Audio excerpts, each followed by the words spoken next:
Hello students, இன்னைக்கு நம்ம என்ன டாபிக் பார்க்க போறோம் அப்படின்னா 11th ஸ்டாண்டர்ட் பிசிக்ஸ்ல ஃபர்ஸ்ட் யூனிட்ல எக்ஸாம்பிள் 1.9 தான் பார்க்க போறோம். ஓகேவா? சோ இதுல கொஸ்டின்ல என்னென்ன கொடுத்திருக்காங்க அப்படின்னா பிசிக்கல் குவாண்டிட்டி எக்ஸ் அப்படிங்கிற ஒரு டேர்ம் கொடுத்திருக்காங்க.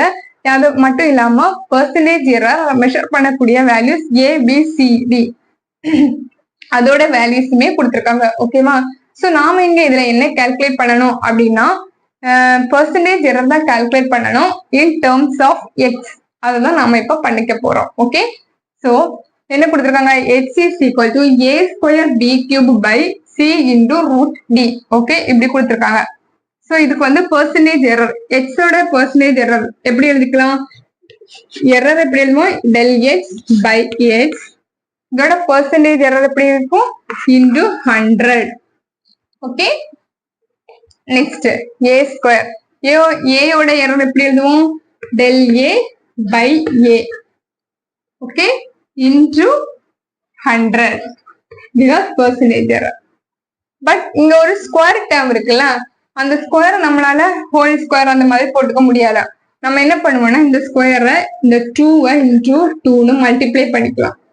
ஓகே, நெக்ஸ்ட் பிளஸ் இங்க இருக்கு b கியூப் இருக்கு. சோ அந்த பவர் டேர்ம் என்ன பண்ணணும், மல்டிப்ளை பண்ணணும். மல்டிப்ளை பண்ண என்ன கிடைக்கும், 3 into del b by b into 100 plus c. c என்னது, del c by c into 100. எல்லாமே வேணும்னா பிராக்கெட்ல போட்டுக்கலாம், உங்களுக்கு ஈஸியா இருக்கும். பிளஸ் ரூட் டி, டி எப்படி எழுதிக்கலாம், del d by d into 100. Root, ரூட்னால என்னது 1/2 தானே. இப்போ ரூட் டி அப்படிங்கறத நம்ம எப்படி எழுதிக்கலாம், d பவர் 1/2 அப்படின்னு எழுதிக்கலாம் இல்ல. சோ இந்த பவர் டேர்ம் நம்ம மல்டிப்ளை பண்ணலாம் இல்ல, 1/2. Okay, therefore del x by x into 100 is equal to. So இப்ப இதுல பாத்தீங்கன்னா எல்லா டேர்ம்லயுமே காமனா 100 இருக்கு. அந்த 100 வெளியே எடுத்துக்கலாமா, 100 into 2 into del a by a. So இந்த எரர் தான் என்ன இங்க கொடுத்திருக்காங்க. இந்த a யோட வேல்யூ என்னது 4% plus 3 into b க்கு எவ்வளவு 2% plus c க்கு வந்து 3%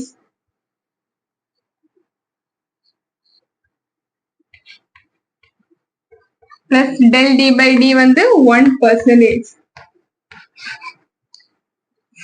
ஓகே, ரெண்டு சைடுலயுமே x டேர்ம் நம்ம கேன்சல் பண்ணிக்கலாமா, balance del x by x is equal to 2 into 4 8% plus 3 into 2 6% plus 3% plus 1/2%. so 1/2 நம்ம 0.5% எழுதிக்கலாம் இல்ல, 0.5% நமக்கு ஈஸியா இருக்கிறதுக்காக. Okay, therefore is equal to 8 plus 6 plus 3 plus 0.5. so இதெல்லாம் ஆட் பண்ணும்போது என்ன கிடைக்கும், 9 plus 9 plus 8 17 plus 17 plus 0.5 17.5%. Okay, therefore இதோட error in terms of x எவ்வளவு கிடைச்சிருக்கு, 17.5%. ரொம்ப ரொம்ப சிம்பிள், ஈஸியா பாருங்க, புரியும்னு நினைக்கிறேன். தேங்க்யூ.